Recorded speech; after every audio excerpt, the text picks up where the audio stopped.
Hi, hello, welcome back to my channel. It's me Basuraj D.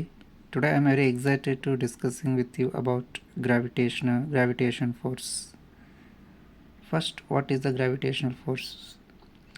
ನಾವು gravitational ಫೋರ್ಸನ್ನು ಅಧ್ಯಯನ ಮಾಡೋದಕ್ಕಿಂತ ಮುಂಚೆ before going to the topic I have some questions about you.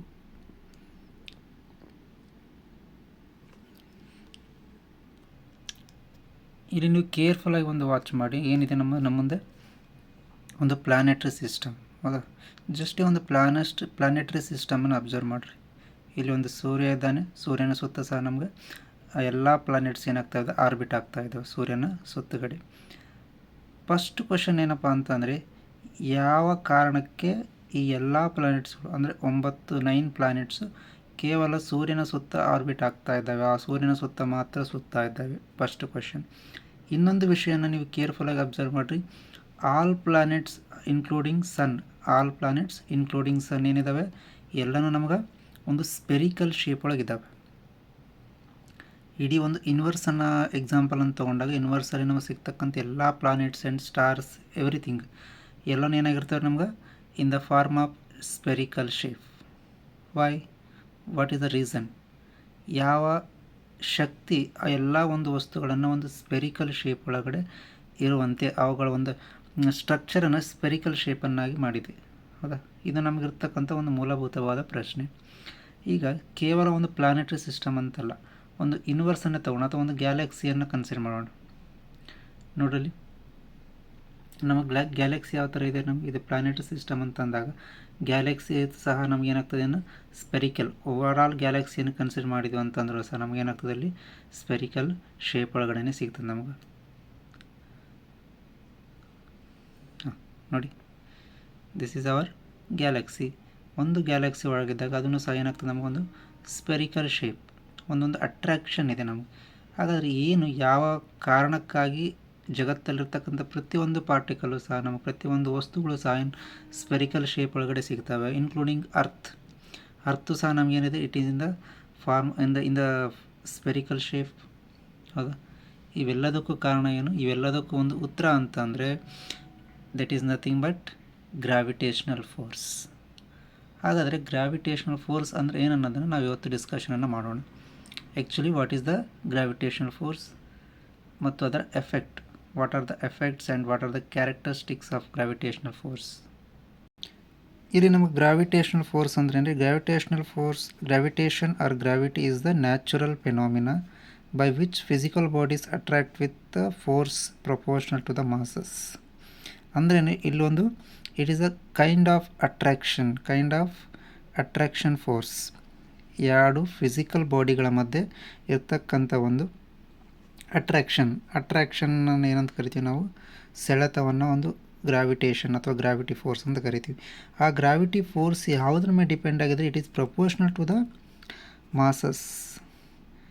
ಅಂದರೆ gravity in case mass ಜಾಸ್ತಿ increase ಆದಂಗೆ ಏನಾಗ್ತದೆ ನಮಗೆ ಗ್ರಾವಿಟೇಷನ್ ಫೋರ್ಸು ಸಹ ಇನ್ಕ್ರೀಸ್ ಆಗ್ತದೆ. ಗ್ರಾವಿಟೇಷನ್ ಫೋರ್ಸ್ ಇನ್ಕ್ರೀಸ್ ಆಗ್ತದೆ ಇನ್ಕ್ಲೂಡ್ ಯಾವಾಗ ನಮ್ಮ mass of the object increase ಆಗ್ತದೆ. ಅದಕ್ಕೆ ನಾವು ಏನು ಹೇಳ್ತೀವಿ? Force of gravity is directly proportional to the masses m1 and m2, force of attraction. ಅದಕ್ಕೆ ನಾವೇನಂತ ಹೇಳ್ತೀವಿ? Gravitation or gravity is the natural phenomena by which physical bodies attract with force proportional to the masses. ಈಗ ಅಂದರೆ force ಏನಿದೆ, force is directly proportional to the m1 and m2. ಯಾವ force ಇದೆ? Force of attraction. ಎರಡು ಬಾಡಿಗಳ ಮಧ್ಯೆ ಇರ್ತಕ್ಕಂಥ force of attraction. ಹಾಗಾದರೆ ಗ್ರಾವಿಟೇಷನ್ ಫೋರ್ಸ್ ಅಂದರೆ ಕೇವಲ ಇದು ಅಟ್ರಾಕ್ಷನಿಗೆ ಮಾತ್ರ ಸೀಮಿತ ಆಗಿದೆ ಅಂದರೆ ಎರಡು ಬಾಡಿಗಳ ಮಧ್ಯೆ ಇರ್ತಕ್ಕಂಥ ಅಟ್ರಾಕ್ಷನಿಗೆ ಮಾತ್ರ ಸೀಮಿತವಾಗಿದೆಯಾ? ಅಥವಾ ಇನ್ನು ಯಾವುದಾದರೂ ಒಂದು ಕ್ಯಾರೆಕ್ಟರ್ ಇದೆಯೋ? ಅಥವಾ ಯಾವುದಾದ್ರೂ ಕ್ಯಾರೆಕ್ಟರ್ ಅಂತಂದರೆ ಬೇರೆ ಯಾವ ಥರದ ಒಂದು ಎಫೆಕ್ಟನ್ನು ಬಾಡಿಗಳ ಮೇಲೆ ಇದು ಬೀರುತ್ತದೆ? ಒಂದು ಆಬ್ಜೆಕ್ಟ್ ಅಥವಾ ಒಂದು ಬಾಡಿ ತನ್ನ ಒಂದು ಶಕ್ತಿ ಆಗಿರ್ಬೋದು, ತನ್ನ ಕ್ಯಾರೆಕ್ಟರ್, ಅದರ ಒಂದು ಫಿಸಿಕಲ್ ಪ್ರಾಪರ್ಟೀಸ್ ಅಂತ ಏನು ಕನ್ಸಿಡರ್ ಮಾಡ್ತೀವಲ್ಲ, ಆ ಫಿಸಿಕಲ್ ಪ್ರಾಪರ್ಟೀಸ್ಗಳ ಮೇಲೆ ಯಾವ ರೀತಿಯಾಗಿ ಗ್ರಾವಿಟೇಷನ್ ಫೋರ್ಸ್ ಅಥವಾ ಗ್ರಾವಿಟಿ ಎಫೆಕ್ಟನ್ನು ಬೀರ್ತದೆ ಅನ್ನೋದು ನೋಡೋಣ. So it is also agent. ನಾವು ಗ್ರಾವಿಟೇಷನ್ ಫೋರ್ಸನ್ನು ಏಜೆಂಟ್ ಅಂತ ಕರಿತೀವಿ. ಯಾವುದಕ್ಕೆ ರೀ? That gives the weight to the object. ಒಂದು ಆಬ್ಜೆಕ್ಟಿಗೆ ಒಂದು ವೇಟನ್ನು ಕೊಡ್ತದೆ. ಸೊ ನಮ್ಗೆ ವೇಟ್ ಅಂದರೆ ಆ್ಯಸ್ ಎ ಸೈನ್ಸ್ ಸ್ಟೂಡೆಂಟ್ ನಾವೇನು, ನಮಗೆ ವೇಟ್ ಮತ್ತು ಮಾಸಿಗೆ ಇರ್ತಕ್ಕಂಥ ಒಂದು ಡಿಫ್ರೆನ್ಸ್ ಗೊತ್ತಿರ್ಬೇಕು ರೀ. ವೇಟ್ ಅಂದ್ರೇನು? Weight is the product of mass and gravity. ಹೌದಾ? ವೇಟ್ ಅನ್ನೋದು ನಮಗೆ ಈಚ್ ಪ್ಲಾನೆಟ್ ಮ್ಯಾಗ ಬೇರೆ ಬೇರೆ ಪ್ಲಾನೆಟ್ ಒಳಗಡೆ ಚೇಂಜ್ ಆಗ್ತಾ ಇರ್ತದೆ. Because weight is the product of mass and gravity. ಅಂದರೆ weight is directly proportional to the gravitational force. ಹೌದಾ? ಹೆಂಗೆ ನಮಗೆ ಮಾಸ್ ಜಾಸ್ತಿ ಆಗ್ತದಲ್ಲ, ಹಂಗೆ ಗ್ರಾವಿಟಿ ಎರಡರಲ್ಲಿ ಒಂದು, ಮಾಸ್ ಅಥವಾ ಗ್ರಾವಿಟಿ ಯಾವುದೇ ಒಂದು ವ್ಯಾಲ್ಯೂ ಜಾಸ್ತಿ ಆದರೂ ಸಹ ನಮಗೆ ವೇಟ್ ಆಟೋಮೆಟಿಕ್ಲಿ ಏನಾಗ್ತದೆ ರೀ? ರೈಸ್ ಆಗ್ತದೆ.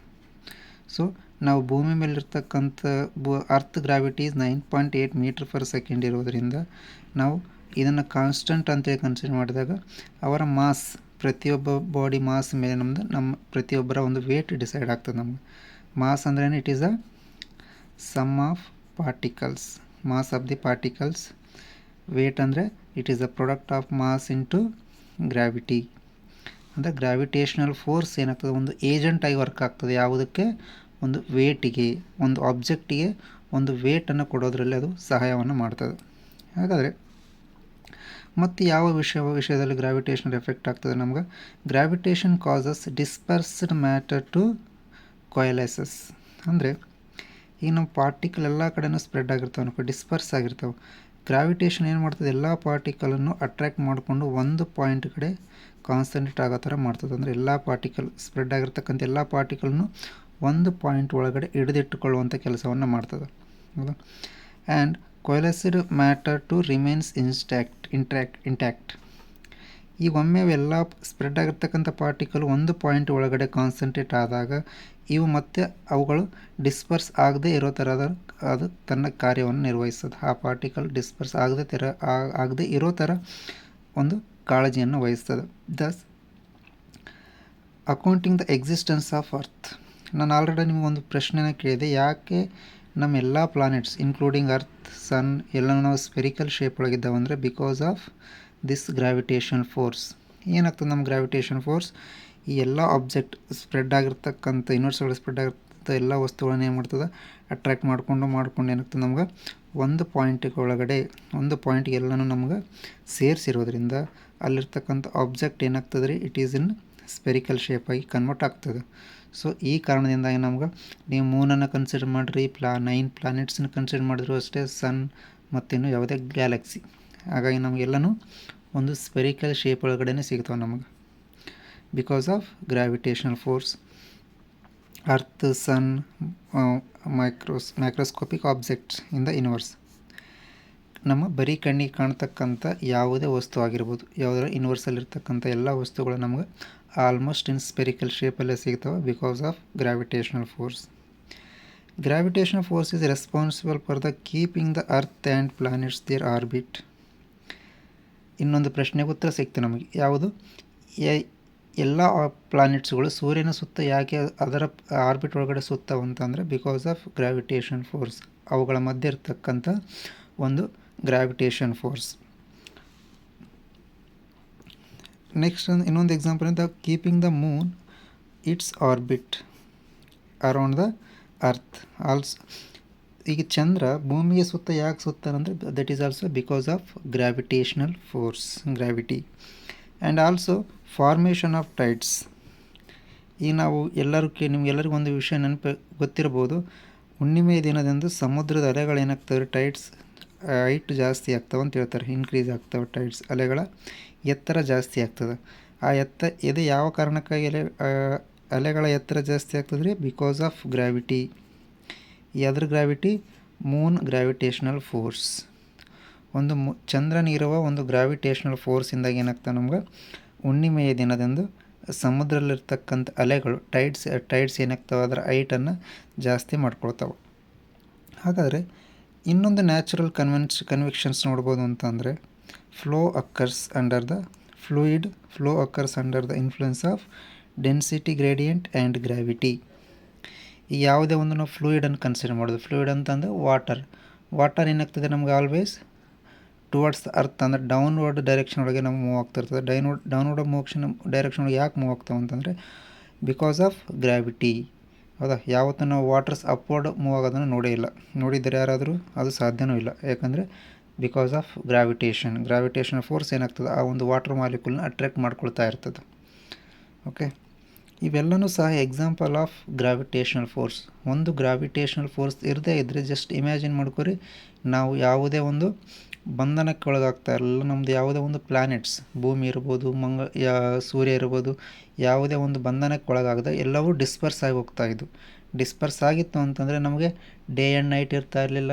ಡೇ ಆ್ಯಂಡ್ ನೈಟ್ ಇಲ್ಲ ಅಂದರೆ ಯಾವುದೇ ಜೀವಿ ಬದುಕೋದಕ್ಕೂ ಸಾಧ್ಯ ಆಗ್ತಾ ಇರಲಿಲ್ಲ. ಮತ್ತು ನಮ್ಗೆ ಪ್ಲ್ಯಾನೆಟ್ ಸಿಸ್ಟಮ್ ಇರ್ತಿದ್ದಿಲ್ಲ, ನೇಚರ್ ಎಕ್ಸಿಸ್ಟೆನ್ಸ್ ಇರ್ತಾ ಇರಲಿಲ್ಲ ನಮಗೆ. ಹೌದಾ, ನೇಚರ್ ಎಕ್ಸಿಸ್ಟೆನ್ಸ್ ಇಲ್ಲಾಂದರೆ ಯಾವುದೇ ಮಾನವನೂ ಇಲ್ಲ, ಯಾವ ಸಿಸ್ಟಮ್ಸು ಇರ್ತಾ ಇರಲಿಲ್ಲ. ಇವತ್ತು ನಾವೊಂದು ಜಗತ್ತನ್ನು ಎಷ್ಟು ಬ್ಯೂಟಿಫುಲ್ಲಾಗಿ ನೋಡ್ತಾ ಇದ್ದೀವಿ, ಎಷ್ಟು ಎಂಜಾಯ್ ಮಾಡ್ತಾ ಇದ್ದೀವಿ ಅಂದರೆ ಎಲ್ಲದಕ್ಕೂ ಮೂಲ ಕಾರಣ ಯಾವುದು? That is a one and only gravitational force. That is a gravity. ಹಾಗಾಗಿ ನಾವು ಗ್ರಾವಿಟಿ ಅಂತಂದ್ರೆ ಏನು, ಯಾವ ಯಾವ ಸಿಸ್ಟಮಲ್ಲಿ ಯಾವ ರೀತಿಯಾಗಿ ಅದು ತನ್ನ ಪ್ರಭಾವವನ್ನು ಬೀರ್ತದೆ ಮತ್ತು ಅವುಗಳ ಮಧ್ಯೆ ಎಫೆಕ್ಟನ್ನು ಕೊಡ್ತದೆ ಅನ್ನೋದನ್ನು ನಾವು ಅಧ್ಯಯನ ಮಾಡಬೇಕಾಗ್ತದೆ. ಆ್ಯಸ್ ಎ ಸೈನ್ಸ್ ಸ್ಟೂಡೆಂಟಾಗಿ ನಾವೇನು ಮಾಡ್ಬೇಕು, ಅದನ್ನು ಸ್ವಲ್ಪ ಪರ್ಟಿಕ್ಯುಲರಾಗಿ ತಿಳ್ಕೊಳ್ಬೇಕಾಗ್ತದೆ. ಗ್ರಾವಿಟಿ ಅಂತಂದ್ರೇನು, ಈಗ ಸಪೋಸ್ ಎರಡು ಈಕ್ವಲ್ ಮಾಸ್ ಇರ್ತಕ್ಕಂಥ ಆಬ್ಜೆಕ್ಟ್ ಮಧ್ಯೆ ಗ್ರಾವಿಟೇಷನಲ್ ಫೋರ್ಸ್ ಏನಾಗಿರ್ತದೆ, ಅಥವಾ ಒಂದು ಸ್ಮಾಲ್ ಆಬ್ಜೆಕ್ಟ್ ಇನ್ನೊಂದು ಬಿಗ್ಗರ್ ಆಬ್ಜೆಕ್ಟ್ ಇದ್ದಾಗ ಯಾವ ರೀತಿ ಗ್ರಾವಿಟೇಷನಲ್ ಫೋರ್ಸ್ ಎಫೆಕ್ಟ್ ಆಗ್ತದೆ ಅನ್ನೋದನ್ನು ನಾವು ತಿಳಿದುಕೊಂಡಿರಬೇಕಾಗ್ತದೆ. ಹೌದಾ, ಈ ಒಂದು ವಿಷಯವನ್ನು ನಾವು ಮುಂದಿನ ತರಗತಿಯಲ್ಲಿ ಅಧ್ಯಯನ ಮಾಡ್ಕೊತ ಹೋಗೋಣ. What is the gravitational force, ಅಲ್ಲಿ ಬರ್ತಕ್ಕಂಥ ಕೆಪ್ಲರ್ಸ್ ಅಂದರೆ ಈಗ ಪ್ಲಾನೆಟ್ ಸಿಸ್ಟಮನ್ನು ಯಾರು ಎಕ್ಸ್ಪ್ಲೇನ್ ಮಾಡ್ತಾರೆ, ಯಾವ ರೀತಿಯಾಗಿ ಎಕ್ಸ್ಪ್ಲೇನ್ ಮಾಡ್ತೀವಿ, ಅವುಗಳ ಮಧ್ಯೆ ಇರ್ತಕ್ಕಂಥ ಗ್ರಾವಿಟಿ ಎಂಥದ್ದು ಮತ್ತು ಅದು ಎಷ್ಟೆಷ್ಟು ತನ್ನ ಫೋರ್ಸನ್ನು ಅಪ್ಲೈ ಮಾಡ್ತದೆ ಅನ್ನೋದನ್ನು ನಾವು ಮುಂದಿನ ತರಗತಿಯಲ್ಲಿ ಡಿಸ್ಕಷನ್ ಮಾಡೋಣ. Okay, thank you one and all. ಈ ಒಂದು ಕ್ಲಾಸಸ್ ನಿಮಗೆ ಇಷ್ಟ ಆಗಿದ್ದಲ್ಲಿ ದಯವಿಟ್ಟು ಲೈಕ್ ಕೊಡಿ, ಶೇರ್ ಮಾಡಿ ಮತ್ತು ನಿಮ್ಮ ಎಲ್ಲ ಗೆಳೆಯರಿಗೂ ಇದನ್ನು ಶೇರ್ ಮಾಡಿ. Thank you.